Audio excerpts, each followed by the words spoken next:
I'd sold my app startup 6 months earlier and was in the process of launching something new. Money wasn't a problem at that moment, and Haley knew it. Still, the numbers stung. I hesitated. That's a lot to just give away, Hales. She immediately switched to guilt mode. You didn't come to my dress fitting. Or my engagement dinner. You're always distant. And now you can't even help on my wedding day? I could feel the setup tightening around me. I sighed. Fine. But I wanted to be a surprise. I'll bring it the day of, okay? No fanfare. She squealed, thanked me a dozen times, and hung up. That should have been my first red flag. The wedding was set at this swanky vineyard about an hour outside the city. I arrived early, dressed in a tailored suit, envelope in my pocket. The kind of envelope that weighed nothing but could pay off someone's student loans.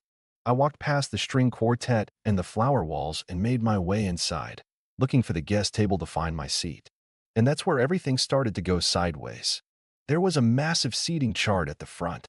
Hand-calligraphed names, golden accents, cute little wax seals next to the names of important guests. I scanned the list. My parents were at table 2. Haley's friends were scattered across the front. I kept looking. And looking. No, Leo. I thought maybe they'd forgotten, so I walked to the reception area to see if I could find my place card manually.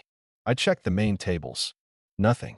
Then I walked toward the far side of the room, past the caterer station, past the back exit, until I saw a single folding chair placed awkwardly by the bathroom hallway.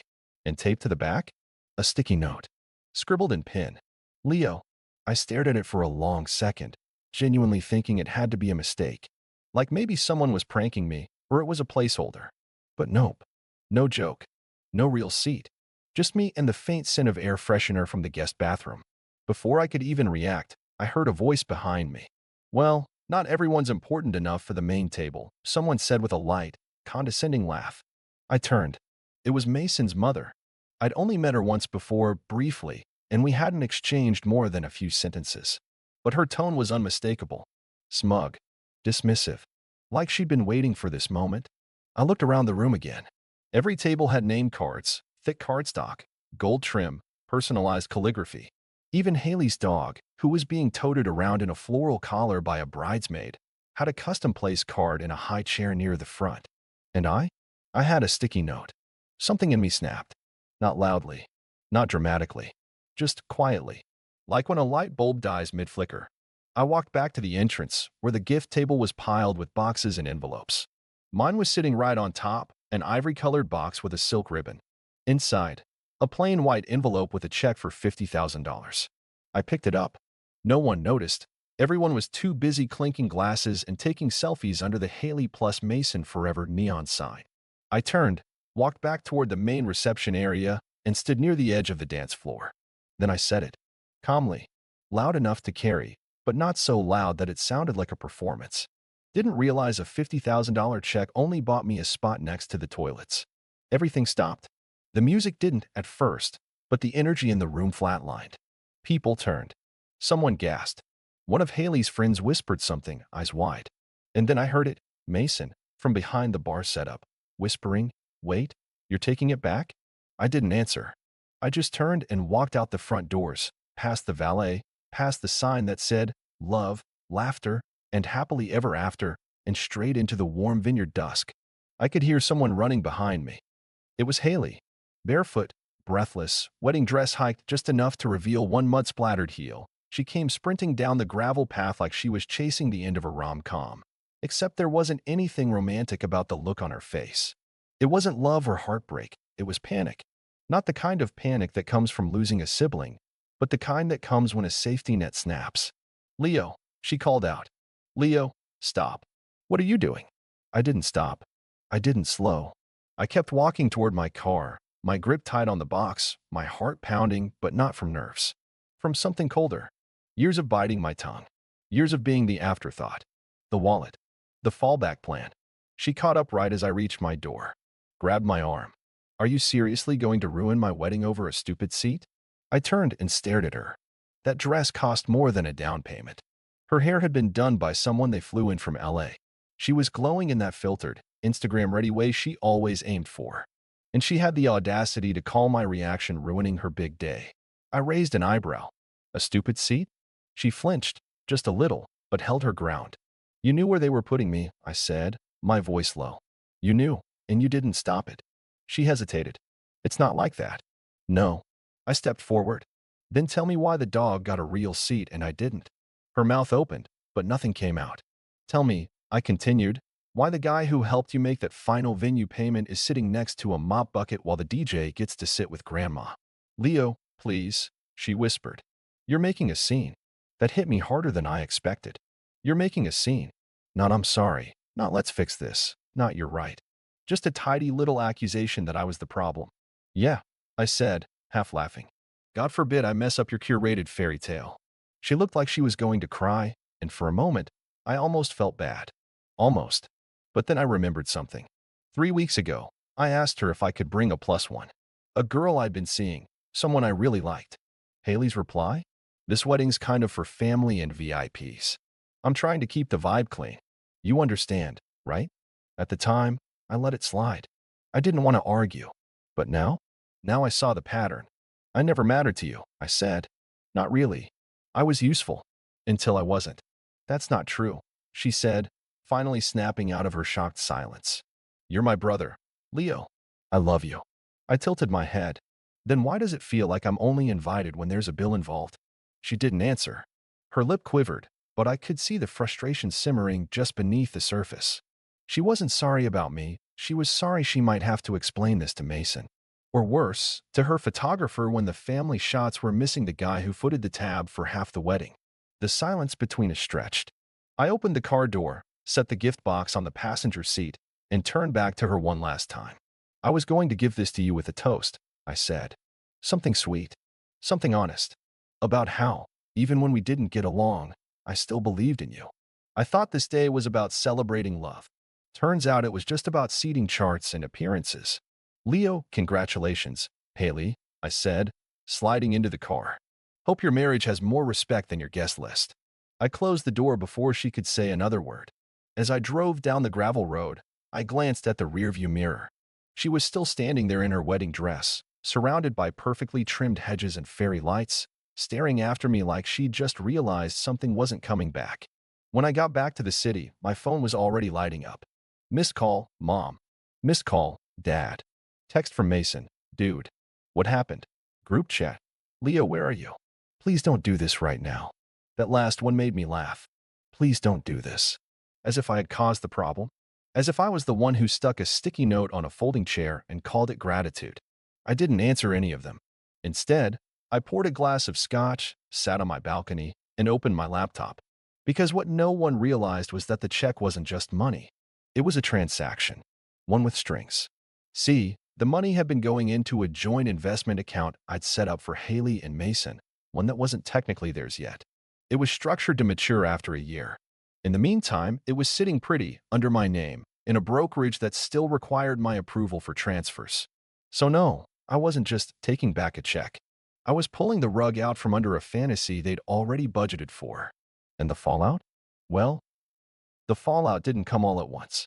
It rolled in slow, like a storm building over the course of days, each cloud darker than the last. At first, it was just the buzzing, the endless notifications, missed calls. Group chats that had previously been dead for months now suddenly exploded with life. Hailey tried first.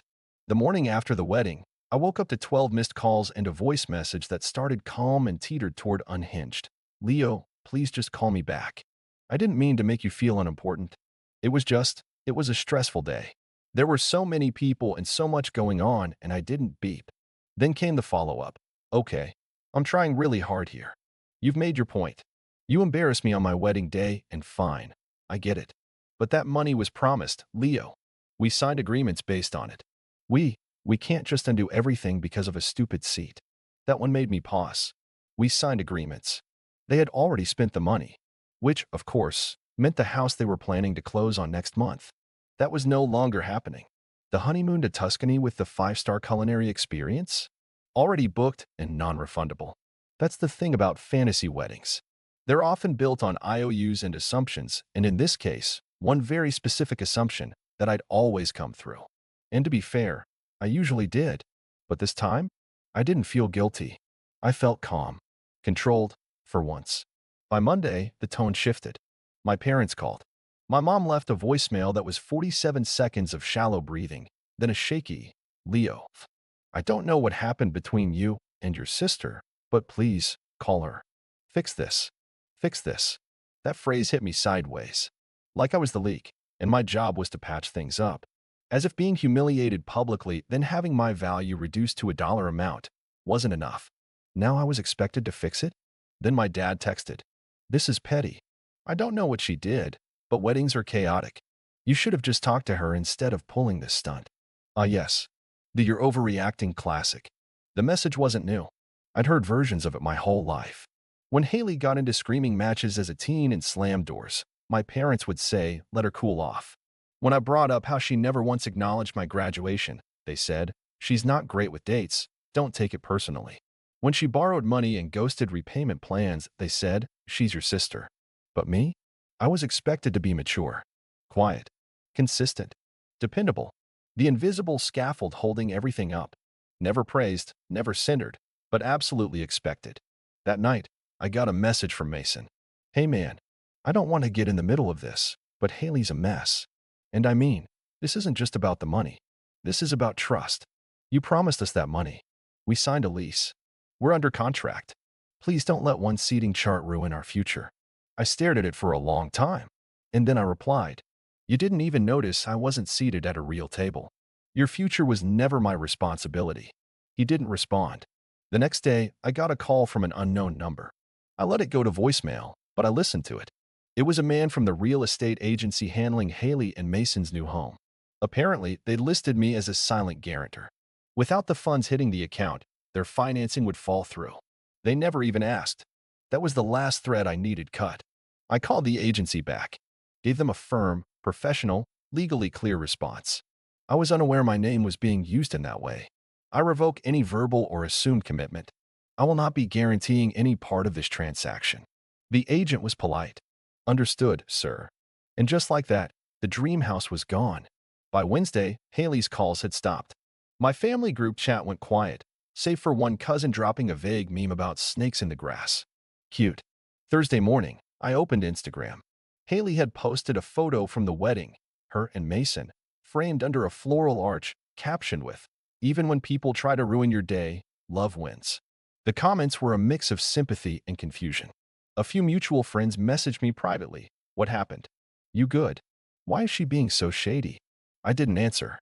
I didn't need to, because the real fallout hadn't hit her yet. That came Friday. At 8:41 a.m., my phone rang. I recognized the number, my lawyer's office. I picked up. "Leo," my attorney said, calm and crisp. "You asked me to freeze the account access earlier this week. That's been processed. But we just got a notice from Haley's financial advisor. She attempted to liquidate the investment early. We informed them she has no legal right to do so." I let out a breath I didn't realize I'd been holding. "Good. There's more," he said. "Apparently, she's now claiming the check was a promised gift. She wants to file a grievance." I laughed. "Let her. Because here's the kicker. I never gave them the money. I wrote the check, yes, but it wasn't signed. Slipped into the box with a note.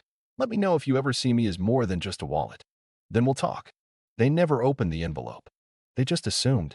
Assumed I'd roll over. Assumed I'd play my part. Assumed I wouldn't walk away. Now they were finding out what it meant when I did. But the real storm hadn't hit yet. That came the following week, when the wedding photographer sent out the full gallery, hundreds of shots posted publicly on the studio's page. And there I was. In none of them. Not a single photo. No candid smiles. No family portraits. No sibling shots. It was like I never existed. Until the comments started rolling in. "Where's the brother? Didn't Hailey have a brother? Wait, wasn't Leo the one who helped fund this venue? I heard a rumor about the gift. Can someone confirm?" And then finally, one brave aunt dropped the truth in the comments. He walked out. They stuck him by the bathrooms. Still can't believe they did that to him. The silence after that was deafening. She showed up 3 days later. No warning. No text. Just a sharp knock on my apartment door at noon, while I was halfway through reheating leftovers and watching a documentary about shipwrecks. I ignored the first knock, assuming it was a delivery. Then came the second, firmer, more deliberate. When I opened the door, there she was. Still Hailey, but dimmed. No makeup. Hoodie over sweatpants. Her hair was pulled back into a bun that looked like it had been slept in, and her expression? It wasn't anger, or smugness, or even embarrassment. It was something I hadn't seen from her in years, maybe ever. Uncertainty. She looked up at me. Can I come in? I didn't move. She gestured to the hallway. I don't want to do this here. There was a long pause between us, filled with the kind of weight that only builds when the silence itself becomes another form of conversation. I finally stepped aside. She walked in slowly, as if she wasn't sure she'd still be welcome even after crossing the threshold. She sat on the edge of the couch like a guest in a stranger's home. I stayed standing. She rubbed her palms together, took a shaky breath, and said quietly, I messed up. I didn't respond. I let the silence do what it needed to. I didn't think, she continued, staring at the floor. I really didn't. I just got so wrapped up in everything. The venue, the seating charts, making sure everything looked perfect. And when I saw that there weren't enough spots at the head tables, I should have fixed it. But I didn't. I just figured you wouldn't care. I raised an eyebrow. Wouldn't care about being shoved by the toilets on your wedding day? She winced. I know. It sounds awful now. But at the time, I thought, Leo doesn't make a fuss. He never does. You've always been the one who just handles things. And that gave you permission to treat me like a coat rack? She flinched again, but nodded. I deserve that. There was another silence. Not as sharp as before, but still cutting. She looked up at me, eyes glassy now. Mason and I, we're in trouble. I said nothing. Let her sit in it. We already submitted the down payment forms. The contract's in escrow. And now the seller's threatening legal action if we can't come up with the rest of the money by the end of the week. And the honeymoon, well, we tried to cancel, but it was one of those no-refund package deals. And Mason's crypto got wiped out when the market crashed last month. And her voice cracked. I know this is my fault. I didn't even open the envelope. I just assumed. I thought it was there, and that you were just being dramatic. But then I opened it, and I saw the note. She paused, looked down at her lap. And that's when I realized you weren't being dramatic. You were being done. I leaned against the wall. You always assumed I'd just take it. No matter what. You took my help, my time, my money, and you never once stopped to ask what it cost me to keep giving it. Tears now. Silent, but steady. She didn't wipe them away. Just sat there, letting them fall. You're right, she whispered. I took you for granted. I didn't say anything. Let her sit with it. Finally, she looked up at me. So, what now? Are we just done? Forever. Her voice cracked on the last word, and I could tell it wasn't a performance. This wasn't her trying to guilt me or get something out of me. This was the moment she finally understood the weight of everything she'd thrown on me over the years. And part of me wanted to say yes. Wanted to close the door on her the same way she metaphorically closed the door on me that night, taped my name to it, and called it a seat. But another part of me, the one that still remembered her as the kid who cried when I scraped my knee in 3rd grade, who used to sneak Oreos from the pantry and split them with me in the dark, knew that this wasn't a moment for cruelty. This was a moment for consequence. No, I said quietly. We're not done forever. But we are done with how things used to be. She looked up, blinking back tears. I'm not your safety net. I'm not your wallet. I'm not your backup plan. If you want to be in my life, you have to treat me like someone who matters, not just someone who pays. She nodded quickly, like she was scared if she didn't agree fast enough. I'd take it all back again. And the money, she asked, so softly I almost missed it. I sighed, walked over to my desk and pulled the envelope